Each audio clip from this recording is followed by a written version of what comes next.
Peace, love, light, and kingdom of black supremacy. So with this video, I wanted to go further in depth on seeing one another as ourselves, or as a mother, as our father, as our sister, as our brother, as our children. I kind of wanted to maybe potentially give you an example of the mindset you should get into when operating in this way to deepen your love and your compassion for your brother and your sister. So, okay, let's get into this video. So, what I mean, I got to make this good because I just made a video talking about this, but I feel like I can further express to get those who are serious about entering into this mentality with one another. Okay, let me see.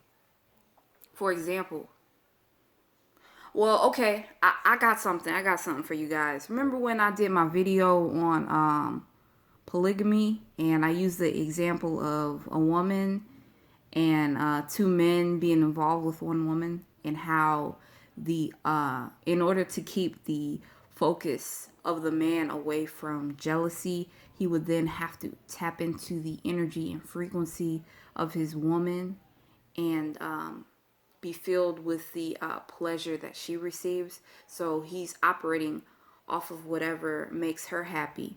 That this is an act of selflessness, and we have to be able to tap into that energy and that frequency if we are sincerely going to break all of the barriers of jealousy, competition, us thinking that we're better than one another.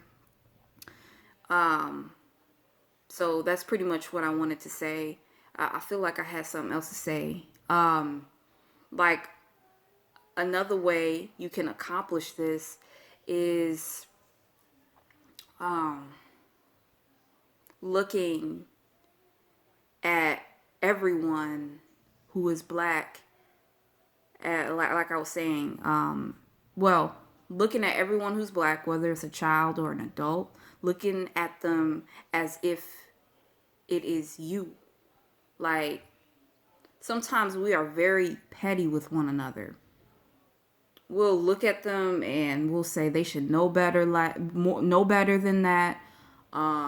We might look at them and say that person doesn't have any common sense. So we have to throw away anything that pretty much gives us a reason to be better than someone. Sometimes we do this with our own children. We have to learn how to not talk down to our children, because we do that too. You know better than that, you just have to be careful. That wasn't a good example, because we can actually use words of upliftment for our children to become better. So I'm trying to figure out a really, really good example for you guys. For example, you're dealing with an adult person who's black, and your the mind that you normally would think with, which is that of white supremacy, where you look at your brother or your sister and be like, with disgust. Instead of looking at them with disgust, you can put yourself in that body and be like, well, I need to do this different, or I need to do that different. Really deal with them as if you are dealing with yourself. Have love and compassion at the highest degree for your brother and for your sister, even if that means going deep and looking at them like you're looking at yourself. Like, well, that may not have been the best decision I could have made, but I feel like if you use that and not be separated from your brother or your sister or your child, if you use that as an opportunity to connect them closer to you, then this may eliminate looking down on your fellow brother and your fellow sister. So that's what I wanted to say in this video. The other thing I wanted to talk about in this video is accepting divine operation and position, and also operating divinely in independence. We have to accept our position. Once you become a King Noble Black Supremacist, you have to accept your divine position, and you have to maintain your independence. When we get into the divine realms of King Noble Black Supremacy, we need our rest. We need our meditations to begin manifestations. So we realize that if we're in a state of working for white supremacy and it's not for King Noble Black Supremacy, you need to sit your ass down and sleep some more and meditate. You have to work at bringing in the direct manifestations of King Noble Black Supremacy. So rest might be needed and meditation might be needed. I'm see if I make a very good example of that. If thoughts are arising that has anything to do with you thinking low of your black brother or your black sister, maybe you need to lay down and sleep and meditate. Yeah, I mean, you just said as an example. Okay, so once you are able to consciously create in the realms of King Noble Black Supremacy, you have to, and you've been actively applying that with your actions, you have to stay in that realm of creation.